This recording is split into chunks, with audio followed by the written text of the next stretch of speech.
The following content is provided under a Creative Commons license. Your support will help MIT OpenCourseware continue to offer high-quality educational resources for free. To make a donation or view additional materials from hundreds of MIT courses, visit MIT OpenCourseware at ocw.mit.edu. All right, so today is all about you. We are introducing Project 2. We are starting off with the Project 1 pitch presentations. Then we're going to have prototype demonstrations. The idea is that everyone in class should have heard about all the games that were made and should have at least seen all of the games be played. It's going to be kind of difficult, but we're going to try to do that. After that, we're going to form teams. So we're going to choose a few of these games and form teams around them. And then after that, assuming we have time left, we're going to work in our new teams. You're going to rewrite that Project 1 vision statement, and you're going to modify the paper prototype while you're here as a group, just to kind of see what the mechanics were and what you're going to have to do for Project 2. So starting off, Project 2, it's another low fidelity prototyping, but this is more digital. So you're going to actually make a digital game. We're asking you to create this digital prototype in a short time frame. You had about a week to do Project 1. You're going to have about 2 weeks to do Project 2. There will be some of the work done in class. Unfortunately, it's not going to be the programming. That's going to have to happen outside of class. In class, we're doing a lot of the meetings and a lot of the project management stuff in class, and we'll be walking you through a lot of that. You're going to be basing that game off of a Project 1 team game. And then, yeah, we're going to integrate project management concepts into your process, and we'll be talking about some of that stuff starting Wednesday. Extra goals. You're going to be working as a team for the first time using a common game engine. So hopefully some of the lessons from that game engine tutorial we did last week work out. I think that was last week. Yeah, work out for you. You're going to be doing version control. So it looked like we had everybody able to use some kind of version control with all of those engines. That's a good sign. And then you're also going to be managing your time commitments. This is the first time you're going to have 6 people on one project for this class, and you're going to continue like that for the rest of the semester. So coming up with strategies on how to work with each other, how to maximize the work you do in person, and what you can do when you're not next to each other, when you're working from your dorm room or from a study area, things like that. So the deliverables for this one, today we are going to do this workshop, this team formation workshop. On Wednesday, we're going to be workshopping the product backlog, and you're going to be turning into Stellar. Actually, I meant the vision statement, but on Wednesday, by the end of class, we'd like you to turn into Stellar an updated vision statement. So take the statement you are working on for Project 1, modify it based on the new team you have. You'll do a little bit of that today in class, and then you'll turn it in by the end of class on Wednesday to Stellar. The following week, you're going to turn into Stellar before class starts a product backlog based on the workshop you did the week prior. And in class, we're going to talk about sprint task lists. And so you don't know what a sprint task list is right now. You don't know what estimates are right now. You'll be working on that on Monday. And then you'll be each team will give a short presentation to us about the work that you did. On Wednesday, you'll turn in that task list you created. And in class on Wednesday, we'll be playing all of the digital games. So you have to have something running by Wednesday at 1 p.m. It could be running and broken. You might not get that much good feedback out of it, but it must be running by Wednesday at 1 p.m. And then the following Monday, the project is due. Yeah, really, really short. On Stellar, you're going to turn in a whole bunch of stuff. All of your games should compile out to HTML, either be playable on a website or use a website plugin like Unity or Flash or whatnot. So there's more details in the handout in Stellar. I updated that this morning, so please take a look at that. Once your teams are formed, that's probably one of the first things you should do is take a look at those requirements. Again, you'll need a written postmortem from each of you. We'll ask for a design change log, which your first entry will be today. You'll need an updated vision statement if anything changed from the one you turned in on whatever I said it was, Wednesday. If anything's changed, you'll turn it in again, and you'll be doing focus tests reports. So we'll be doing some focus testing, some testing in the next week. And then, yeah, you also do a postmortem presentation. And so this presentation will actually be 5 minutes per team. The requirements are on the handout, and we'll talk about it a little more later in the next week or so. But basically, it's tell us what went right, tell us what went wrong, tell us what you learned. We don't necessarily want to see the game being played. We want to see what you learned from the game. So highlight that with screenshots, with video, stuff like that. All right, so this is what we're doing for the next, we've got 15 slots, so for the next 15 or so minutes, elevator pitches. Why are we asking you to do an elevator pitch? If you can succinctly describe your game in 1 minute, it's probably pretty well scoped for Project 2. Also, you probably have a handle on what you're actually making. You know what the game's about. You can describe the game to another person. To us, that means, great, that project is probably going to be a Project 2 project. If you have a little bit of difficulty describing it, if you go a little bit over time, we're going to allow you to go over time, but don't. Why did I even tell you that? I just messed everything up, didn't I? But if there's some issues going on with that, that'll let us know a little bit about the scope of the project. Don't show us the game. Don't use visuals. Don't use laptops. You're in an elevator with an executive. They said, fine, you got a minute of my time. Tell me what you're trying to do. Bam. Convince them that your game is cool. Convince them what your game does. In this particular case, we want to know why it's about planning for randomness. Remember, that's our design constraint for the Project 1 and Project 2. What about your game is planning for randomness? What is the core piece of gameplay in it? Remember in your vision statement, we asked you for, in one of the versions, we asked you for 20 to 30 seconds of gameplay. That's a great thing to put in a pitch. So you got all the material, just take your minute, go. Afterwards, we're going to do demonstrations, and I'll bring that slide up later. But basically, we're not going to just rely on you talking about your game. We're going to be able to see all the games being played, and we're going to try to get everybody able to see all the games being played if they haven't been played already. And after that, we're going to try to form teams, which is really hard. So that comes later. All right, any questions before we move on? Any additional comments from y'all? Oh yeah, remember to check handout 2 on Stellar. So yes, yeah, by the end of class today. All right, so first team is Lazy Beaver. Again, you only need one person from the team to come up if you don't all want to come up. Come up here, stand about right here. There's a microphone right here. It'll capture you. Talk. Lazy Beaver, come on down.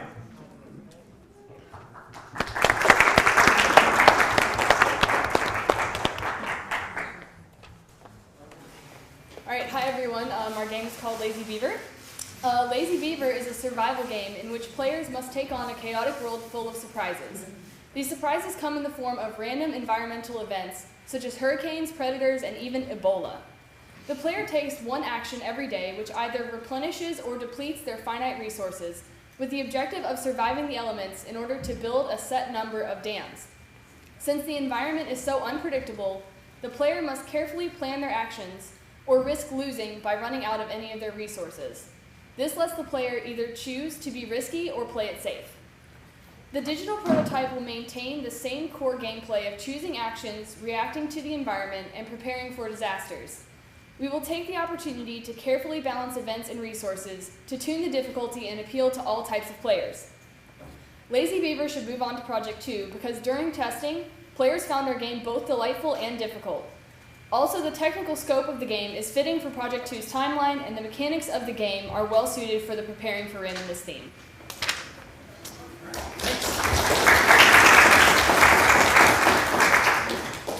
Dragon's Lair, come on down.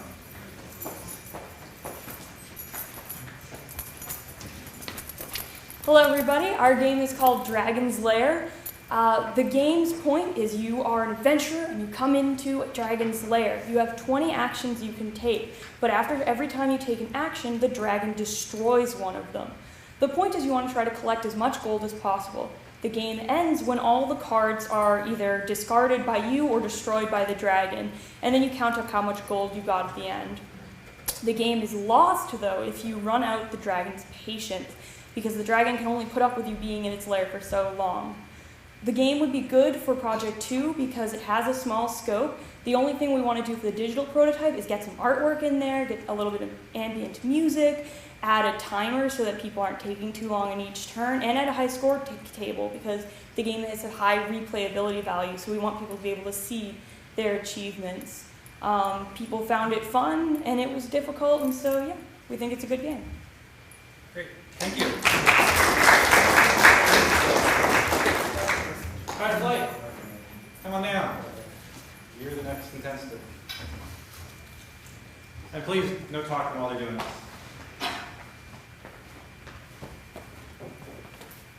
Why is it that in every Indiana Jones movie ever, there's a temple that gets destroyed? A temple gets destroyed because it turns out that running out of a temple is really, really fun. Our game, Fight or Flight, forces the players to run from an environment that gets randomly destroyed behind or in front of them, and balance their actions between fighting their pursuers and just running as quickly as possible. It works for Project 2 because it's fun, dynamic, and actually pretty simple at its core. Thank you.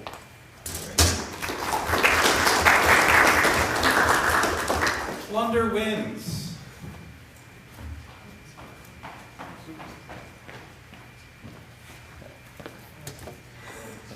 Hi everyone, our game is Plunder Wins, a pirate-themed treasure hunting game. Our game is based around 3 simple core mechanics that interact with each other. The first one is a random encounter mechanic, which controls the probability of finding treasure. And you can affect this as the game progresses. An exploration mechanic, which tells you what the risk level of nearby encounters will be. And a win mechanic, which limits your movement and forces the player to make strategic decisions about where they move. Our game's digital prototype would have the same core mechanics as our paper prototype, but it would be faster and have more graphics, so it would be easier for players to pick up. We could also add unique encounters and abilities to improve replayability. So our project should move on to Project 2 since it's easy to implement. And also, through our playtesting, we found that players found it easy to pick up, but also found it hard to master. So you should come join our crew. Plunder wins. Thank you. Blind Aliens. WT. It's a working title. Hi everyone, we're Blind Aliens. Our game is Blind Aliens. The premise of the game is blind aliens have invaded the Earth, and you are one of very few surviving humans. And the game is very simple. It's in a very small room. There's aliens that come in through random gates around the edges, and they randomly roam around searching for you, but they can't see you because they're blind. So you have 3 options. You can sneak away very slowly, or you can run very fast, which is loud, or you have a gun you can shoot at them, which is also very loud, and you'll be risking getting discovered and eaten alive. So the game should move on to Project 2 because it's very simple. During testing, we found that people found it very engaging and that it was not boring at all. So yeah, thanks. Thank you. And next up is Live On.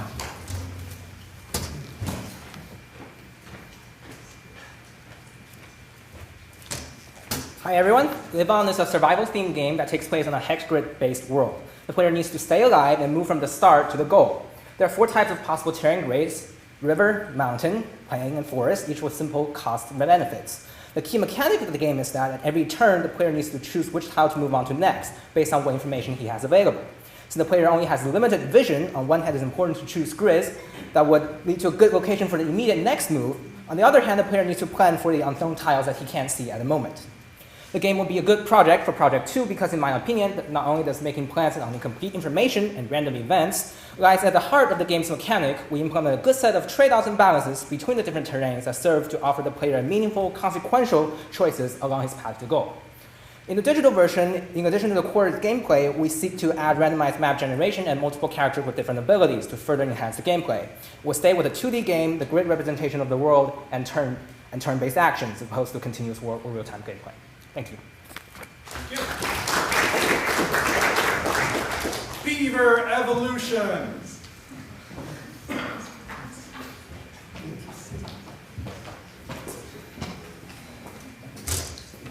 All right, so Beaver Evolution is exactly what it sounds like. You have a colony of beavers, and you have to fight against nature and evolve your beavers over generations to survive against the trials and tribulations that nature will throw at you. The core mechanic of the game is based around making a choice between 3 different options for every generation. You can either build your dam, populate your beavers, or choose an evolution trait to help develop your colony to fight against the natural disasters that will try to hinder your progress.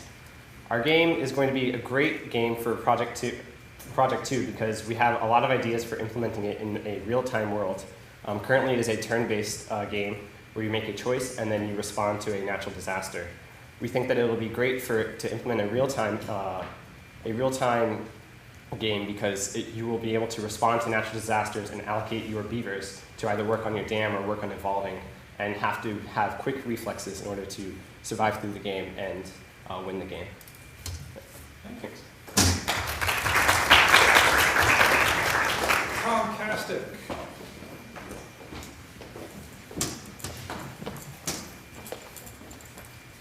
Hello.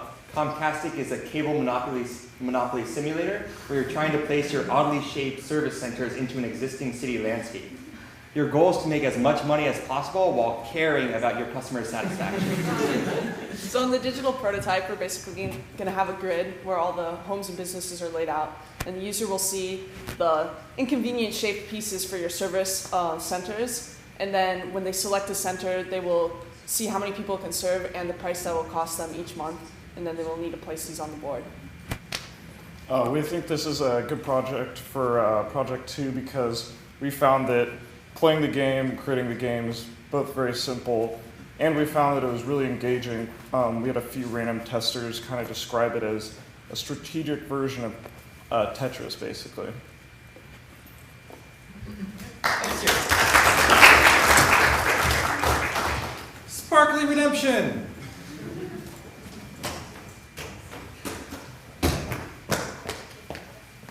Whoosh, you're a lady with only one arm, and your other arm is a gun that shoots things. You're a disgrace in your nation, and your only chance at redemption is to get all of the sparklies. However, the place where all the sparklies are filled with monsters, and depending on which sparklies you pick up, sometimes you get better arm gun powers, but sometimes the monsters change their behavior, and you have to adapt to that, or just be strategic about picking up your sparklies.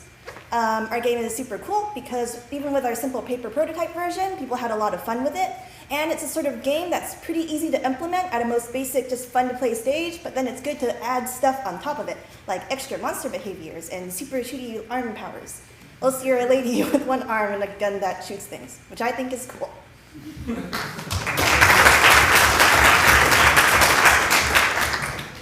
Modi Dice. Hey everyone, so Dice is a math puzzle game like Sudoku or 2048 where the user navigates a dice around a square grid, rolling the dice one side at a time and adding the side of that dice to the square. The cool mechanic of this game is that each square is modulo 7 and the goal of the game is to reset all of the squares to 0. This game will work well for Project 2 because it is a fast-paced mover game kind of like 2048 and you can move the dice around very quickly while also having to plan out your moves. Thank you. City Evacuation.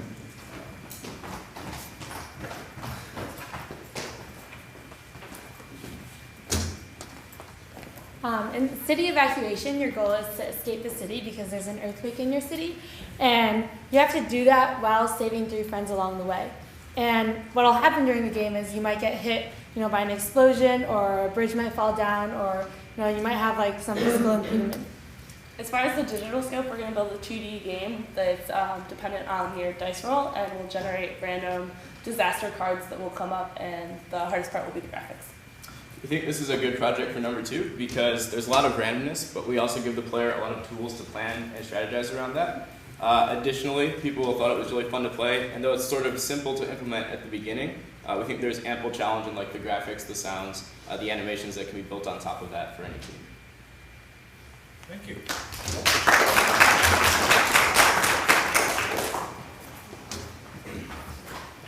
Shoutkey.com/doorway. All right, for the next 12 hours, our game is called shoutkey.com/doorway. Here's the idea. You're playing Warcraft 3, and you see that guy with like 1.5 ping, and you get really jealous. You're like, man, I wish my ping were that high. So you start encouraging your pet to chew on your Ethernet cables, get those dropped packets. You really want that slow, unresponsive feel. So we take that desire and mix it with a platformer to to make a really frustrating game where as you play it, your controls become increasingly unresponsive. And, you know, I think it's hilarious, fun. Yeah, it's fun. Yeah. Shopkey.com/doorway. Thank you. Lost Underground.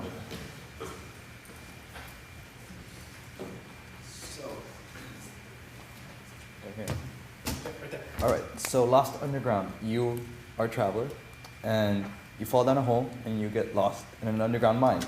So the goal of the game is equipped with some bombs, infinite amount of bombs, because that's just how games work. You're supposed to escape from the underground by planting bombs and trying to move through barriers that you can clear.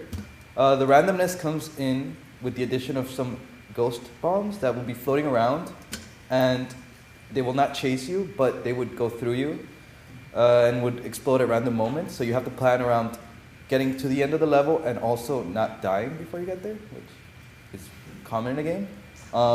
This is a good project because it's simple and it's sort of reminiscent of Bomberman, which is a great game. So yeah.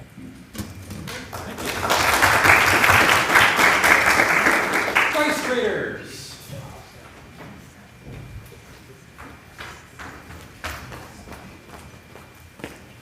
Dice Traders is a multiplayer card game where you play card combos in order to score points. Importantly, you can trade your cards with other players in order to improve your combos, but if you do that, you might be giving your opponents what they need to win. And so this introduces a lot of strategic considerations about things like what your opponent's score is, how large their hand is, and so on and so forth, and you have to keep all of that in mind when you're playing. And our playtesters really enjoyed the complex strategy that arose from these simple elements. It would be good for Project 2 because the mechanics are very simple, which would make the game easy to implement. However, it is designed as a multiplayer game, so it would require some sort of AI. Thank you. And last but not least, Gravity Shift. That is the last one, right? Nobody else? All right. All right, so our idea was for a puzzle platformer with the following characteristics. It's a basic platformer. You have a guy on one side trying to get to the other with a bunch of platforms. Unfortunately for you, the platforms are all spaced so that it's completely impossible to reach them. Fortunately for you, you can place a number of blocks anywhere you want on the stage. Unfortunately, again, they all cost points, and you'll lose points if you place them, and every time you land on a space, it'll disappear. Twist is, once you get to the end of a stage, everything will rotate 90 degrees. All your platforms will become walls and vice versa, and you have to make it again. If you weren't thinking ahead, then the second part of the stage will not be possible, which is why it requires the actual thinking ahead to solve the challenges.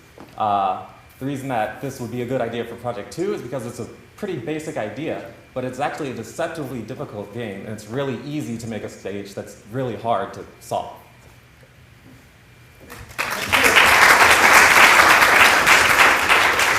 Okay, that was really good. You all kept to under a minute. Next up, we're going to take 5 minutes, set up your games. Try to put a lot of space around where you're set up. I know it's going to be hard, but put enough space around where you're set up so some people can watch what you're doing. Take one of these Post-its, and how the hell do these work? There we go. Oh, yeah. Take one of these Post-its, put your name on it, wicked big, plant it down on your table so we know what we're looking at. So set up your games. All the stuff that you might need is up here in these 2 boxes. Is it more convenient?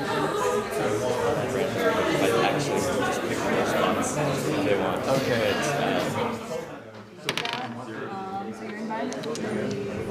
Okay. Oh, actually writing on the card. Well, no, you guys go. Wait, I'm going to replace my pen. The goal is to make the whole board into 0 module 7. And so you roll the dice. So for example, this is squares not 3. All right. Okay. So it's about time. So thanks everyone. And first of all of you had playable prototypes. So for Project 1, go you. You totally did it. Okay. a couple of things that we want to say about all of the projects. Actually, we expected that a lot more projects were going to be like vastly out of scope than we actually got. A lot of stuff that we saw here could actually just be fine for Project 3. A lot of the games that we saw here, once you're a little bit more comfortable with the technology and the build process, and with some, in some cases, it's going to be just the efficiencies of knowing the people on your team a little bit better, you'll be able to execute any of these games for something like Project 3. But we would like to actually guide this next step where we move from Project 1 to Project 2 a little bit better. So we are going to cut a couple of projects just to make the team building process go a little bit faster. Otherwise, having to select which one of the 15 projects that we're going to carry on is just going to take way too long than we have class session. But we didn't do it completely arbitrarily.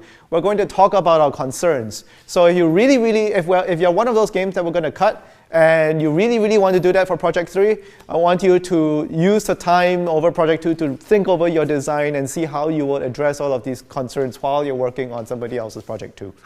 Okay? Because we saw a lot of really good stuff here today. Let's see. So a couple of games that we're cutting. Gravity Shift, we're going to cut that because the randomness isn't really integrated into the design at this point of time. Again, think about it, figure out how you would do that for Project 3.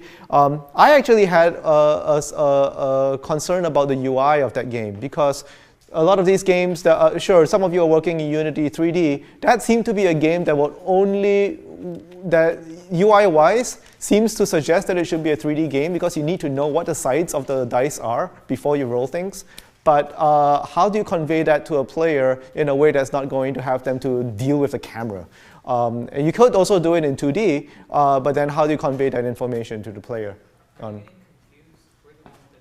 Yes. Sorry, that was the feedback I had for ModuDice. My mistake. For Gravity Shift, sorry, I did in fact get that mixed up. For Gravity Shift, the UI problem was how do you convey to the player which way things are going to shift next, right? Is it relative to the player or is it relative to the level? When the gravity shifts, are you rotating the entire level or are you rotating the players? And now the player's falling sideways on the screen, right? These are all like big UI challenges. Assignment 3 actually happens to be about UI, so it's actually a good time to be able to tackle that. So think about that. Sorry to ModuDice. But for Project 3 though, for that one, still bringing in the randomness and actually bringing in the design constraint for Project 3 will be important for that one. Yep. Okay. Then for fight or flight and dice traders, we have very similar feedback. Right now, your design is specifically the fun of your games are really in the multiplayer right now. That is absolutely fine. In fact, there were really solid game designs. The problem is that Project 2 is really short, and AI is time-consuming. It's not necessarily hard. It's just going to take a lot of time to work on. So we're going to say, let's not do that on Project 2. You might want to save that for our Project 3. Finally, for 2 more games, for City Evacuation and Doorway, actually, technically, both games are feasible. I'm actually fairly confident that the games that you showed today could be done in the time span of Project 2. However, I feel that a lot of the fun in those games comes in multiple levels. Being able to get different environments in different scenarios, and that's going to be very time consuming, in which you don't have time for in Project 2. So in City Evaluation, it's kind of like the size of your level and all of the elements that you've got in it. It's just going to take a lot of man hours just to be able to generate one map, let alone multiple maps. Doorway, it seems to me that playing through one round of the game on a computer could go through pretty quickly. Actually, where's Doorway? I like to make eye contact. Yeah, there, okay. Like, it seems to me like playing through a level, at least the first couple of levels could go through pretty quickly, which is fine. Players like that because, especially when they're ramping up right at the beginning of the game. But that means you got to generate a lot of levels. And that's just a lot of time that you don't have. So For the rest of the projects, we're going to put them up around, and we are going to ask you to put your names using the little post-its to show which team that you're signing on. But I still have more feedback, because the other games have challenges that you're going to have to overcome too. Dragon's Lair, there. So much information for players to have to understand what's going on. How are you going to convey that over to a player? The good news is your information is relatively static. It's not like you have numbers changing in the middle. Plunder wins. You do have numbers changing in the middle of the game. So many numbers, so many little variables and factors. So how are you going to convey all of that information to a player? So you have a UI challenge there. Beaver Evolution. There's a Beaver Evolution. You have a range of possible bad things that could happen to a player. How do you explain that to the player before it actually happens to them, so that they can sort of like anticipate and plan, right? Now, you can say, oh, well, they'll play it through once and then they'll die and then they'll restart the game. That's not a great solution. Think about something better than that. Comcastic. Comcastic very specifically is a UI problem, because how are you going to show the players what they're about to put down on the screen and then show them the consequences of what they've just put down? That one is, because your game is all about how do I rotate this thing and then figure out where it goes and what's going to be the outcome, that's your problem is mostly user input. How do you get user input in game? And Module Dice, I already mentioned it. How do you do this in 2D? Yep. Is that a hand? Oh, sorry, I thought you were putting it in. How do you explain to the player, if you rotated the dice this way, this is the number that's going to be coming up, versus that way? If you're going to do it in 3D, fine, but 3D is at least twice as long in terms of development time. So you have to keep that in mind. For Blind Aliens and Sparkly Redemption, you're going to need some art just to be able to convey to the player what the heck is going on in your game. The good news is that as long as you have some art, I think you can make it work, but that's going to be your bottleneck. That's going to consume up all of your time.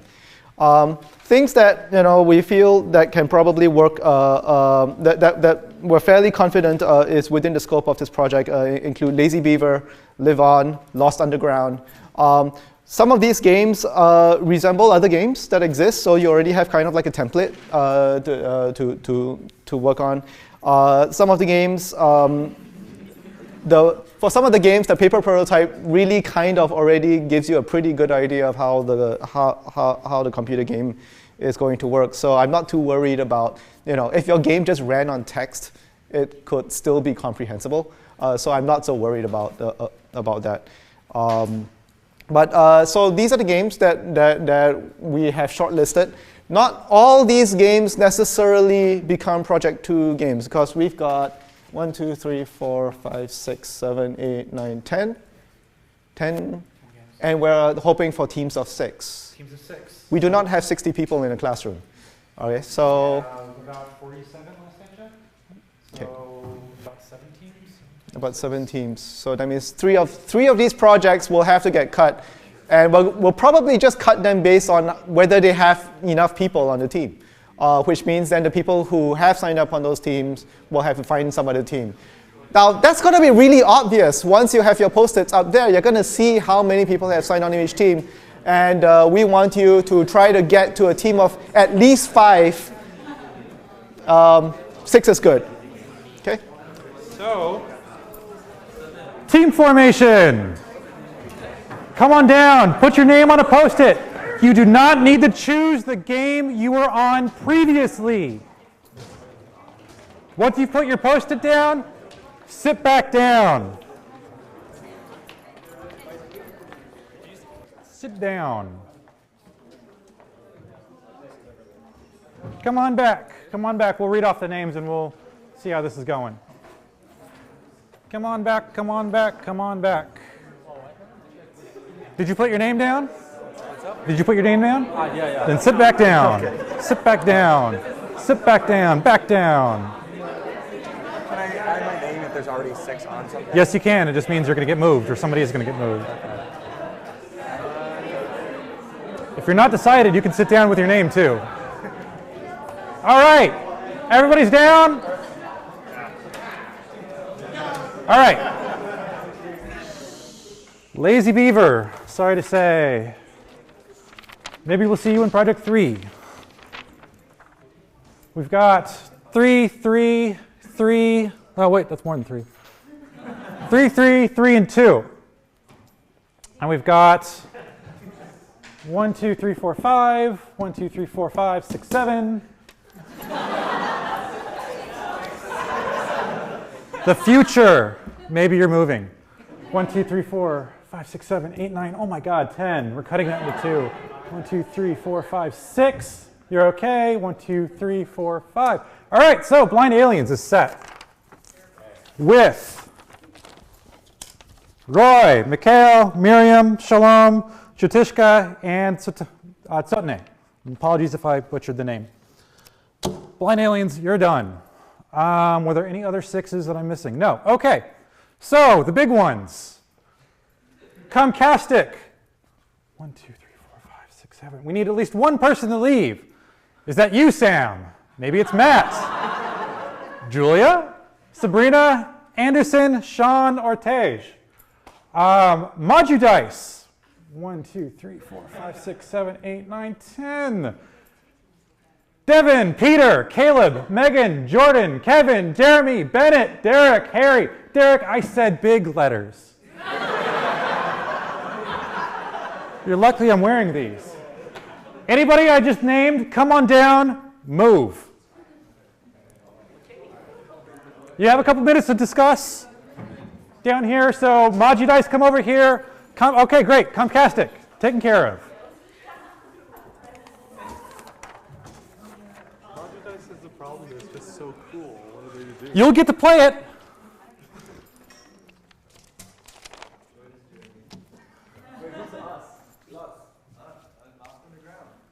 If anybody on these other teams were like, woo, come over to our side. Why? Why do you want people?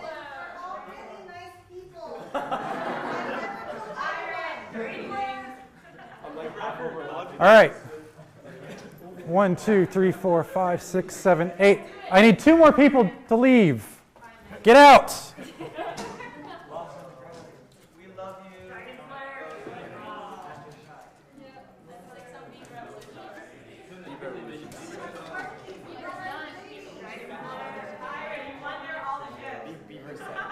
We need some chants. Come on. All right. Modudice, you are now 1, 2, 3, 4, 5, 6. You're golden.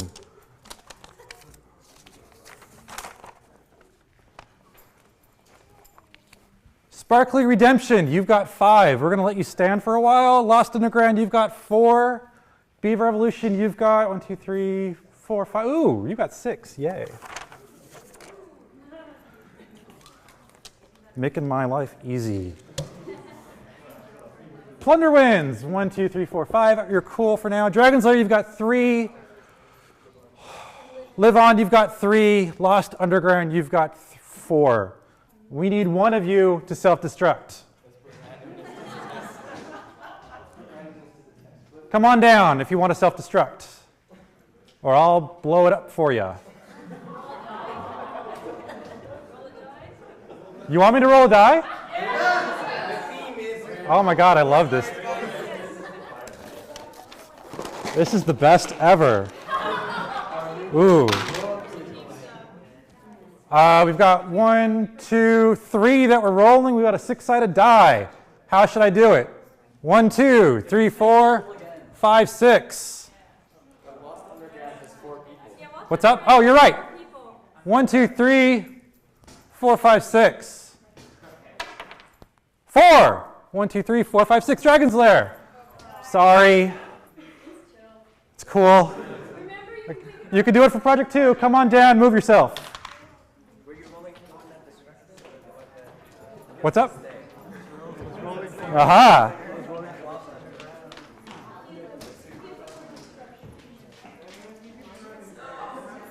All right, that's 6. It's done.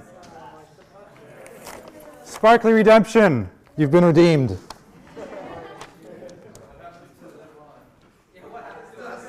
One, 2, 3, 4, 5.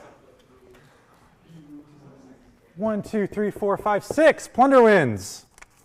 You are all set to go. Sail away. How many more of these do I have in me?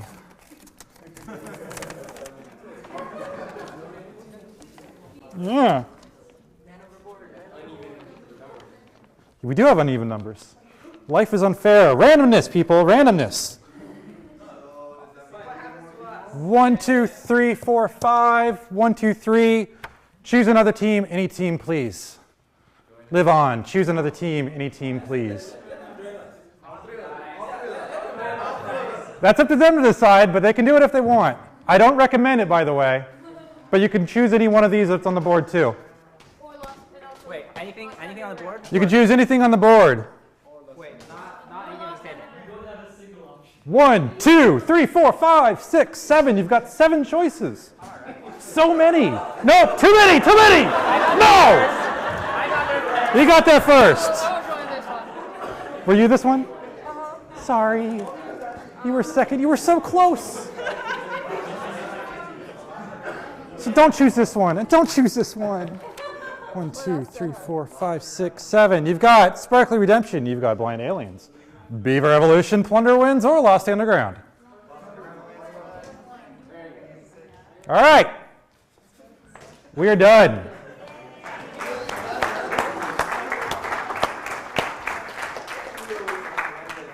What are we doing the rest of the day? You had 2 for Project 1. You've got 5 for Project 2. I think you're cheating somehow myself. Yes? We ask people to get up and move around because I bet they've all been really rejuggled, and we just sort of give people spots to regroup in their teams so they can meet. Meet as teams?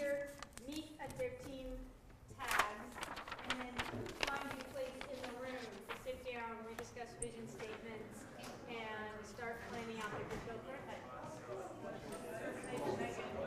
So, no. Huh, you're right. I don't have a slide for this. All right, so we're going to do exactly as Sarah said, which she did not hear, but I did because I was listening. Sparkly Redemption. Hang out over here. Basically, actually, before we move, what we're going to do, come down here, meet each other, shake some hands, get to know each other, sit back down. You've got 1 hour left today. Talk about your schedule. Talk about your vision statement. Look at your prototype. Work on your prototype some more. Rewrite your vision statement and talk about what it actually means to make a digital game, a digital version of this game. So, Sparkly Redemption. And whatever you do not forget to exchange contact information. Oh my lord. Email. Were you not going to give each other your email addresses? Whatever. Magidice. Blind Aliens. Beaver Evolution. Shun, shun, shun, shun. Plunder Winds.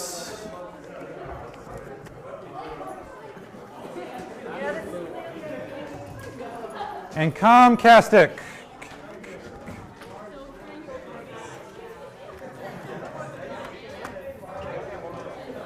This is safe, right?